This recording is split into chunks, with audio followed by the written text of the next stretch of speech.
నమస్తే. అనురాధారావు, బాలల హక్కు సంఘం ప్రెసిడెంట్. మైనర్ల చేతికి వాహనాలు ఇచ్చి వాళ్లను మనం మృత్యు గుహలోకి పంపిస్తున్నట్టుగా లెక్క.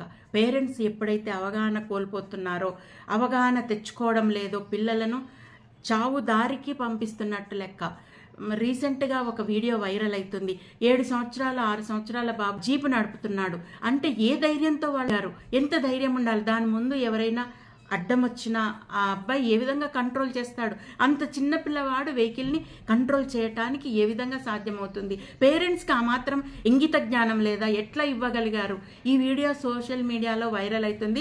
వాహనాలు ఇచ్చి రోడ్లపైకి పంపిస్తున్నప్పుడు ఏ విధంగా అరికట్టాలి? ఎన్ని జరుగుతున్నాయి అసలు? మనం 25లోకి అడుగుపెట్టి 4వ నెలలో ఉన్నాము. 7 పిల్లలు చనిపోయారు. 3 ట్రిపుల్ రైడింగ్లో చనిపోయారు, 2 డబుల్ రైడింగ్లో చనిపోయారు. ఈ విధంగా ఉన్నాయి కేసులు. అంటే ఎట్లా పిల్లలను సేవ్ చేసుకోవాలన్నది తల్లిదండ్రులకు ఆలోచన లేదా? ఎందుకని పిల్లలకు వాహనాలు ఇస్తున్నారు? చిన్న చిన్న పనులకు వాళ్లకు బైకులు ఇచ్చి పంపిస్తున్నారు. పేరెంట్స్ చేస్తున్న తప్పిది. పేరెంట్స్ ఖచ్చితంగా మారాలి. మీకు ఫ్యాషన్ ఉండొచ్చు వాళ్ళకి చిన్నతనంలోనే వెహికల్స్ నేర్పించాలని, ఆ ఫ్యాషనే వాళ్ళను ఫ్యూచర్ లేకుండా చేస్తుంది కదా. ఇప్పుడు బయటికి వెళ్ళిన వ్యక్తి రాలేదు అంటే ఇంకా ఫ్యూచర్ ఏముంది? మీరు ఎవరికి నేర్పిస్తారు? ఇంకొకళ్ళకు లెసన్ చెప్తున్నట్ట. పిల్లలు కూడా అవగాహన తెచ్చుకోవాలి. ఏమవుతుంది వాహనం నడిపితే, మేము ఏ విధంగా బండిని కంట్రోల్ చేయగలుగుతామన్న ఆలోచన పిల్లల్లో కూడా రావాలి. అయితే 2024లో సిటీ క్రైమ్ రికార్డ్స్ బ్యూరో ప్రకారము 16 చనిపోయినారు. 2024లో నమోదైన కేసులు, మైనర్లు డ్రైవ్ చేస్తూ పట్టుబడ్డ కేసులు 2976 ఉన్నాయి. అదే 2023లో 1878 ఉన్నాయి. 30 మంది చనిపోయారు పిల్లలు. 64 మంది లైసెన్స్ లేకుండా నడిపిన వాళ్ళు చనిపోయిన లెక్క ఇది. 2022లో మరీ దారుణం. 4218 కేసులు మైనర్లపై అవి ఉన్నాయి కేసులు ఇవి. మరి అంటే ఎంత దారుణంగా పేరెంట్స్ ఇస్తున్నారు? ఏం ఫ్యాషన్ అండి ఇది? ఇదెక్కడి కల్చరు? వేరే దేశాలలో స్ట్రిక్ట్గా రూల్స్ అమలు అవుతాయి. మరి మన దేశంలో ఎందుకు అమలు చేయడం లేదు? ఉన్న రూల్స్ని స్ట్రిక్ట్గా ఎప్పుడైతే అమలు చేస్తారో, ఎవరైతే కీ చేతికి ఇచ్చారో వాళ్ళపైన కేసులు నమోదు కావాలి. బండి పట్టుబడ్డప్పుడు పేరెంట్ పైన కేసులు నమోదైతే వాళ్ళకు 3 సంవత్సరాల జైలు శిక్ష, 25,000 అని ప్రభుత్వం ఈ మధ్యలో ప్రకటించింది.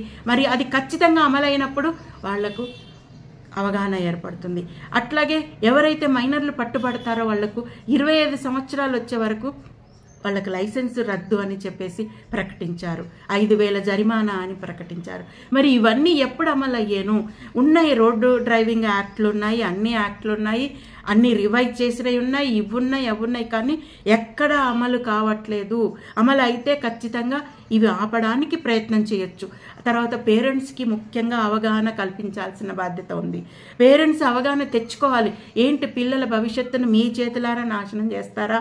వాళ్లకు వెహికల్ ఇచ్చి మీరు మృత్యుముఖంలోకి పంపిస్తున్నట్టే కదా. 14 సంవత్సరాలు 13 సంవత్సరాల పిల్లలు బుల్లెట్ని ఏ విధంగా హ్యాండిల్ చేయగలుగుతారు? 10th రిజల్ట్స్ కాగానే పిల్లలకు స్పోర్ట్స్ బైకులు, బుల్లెట్లు కొనిచ్చేస్తున్నారు. మీకు డబ్బులుంటే వేరే రూపకంగా ఖర్చు పెట్టుకోండి, అంతేకాని ఇలాంటివి ఇచ్చి పిల్లలను చావు మొహంలోకి పంపించకండి. లాస్ట్ ఇయర్ 4 కార్లో అంటే రిజల్ట్స్ వచ్చాక ఆనందంలో సెలబ్రేషన్స్ కానీ 4 వెళ్ళి రోడ్డు యాక్సిడెంట్లో చనిపోయారు. వాళ్ళు వెళ్ళి ర్యాష్ డ్రైవింగ్లో డివైడర్ గుద్దేసి చనిపోయిన ఘటనలు చాలా ఉన్నాయి.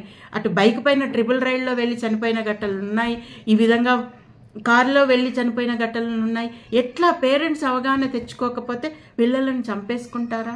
ఏంటి అంటే రాను ఈ మైనర్ల కేసులు చాలా పెరిగిపోతున్నాయి తప్ప తగ్గడం లేదు. ఎక్కడ ఎవరికి కనిపించినా ఖచ్చితంగా ఆపేసి వాళ్ళను స్ట్రిక్ట్గా బండి లైసెన్స్ రద్దు చేసి, ఆ పిల్లలకు లైసెన్స్ జీవితంలో రాదు అని మీరు డిక్లేర్ చేయండి.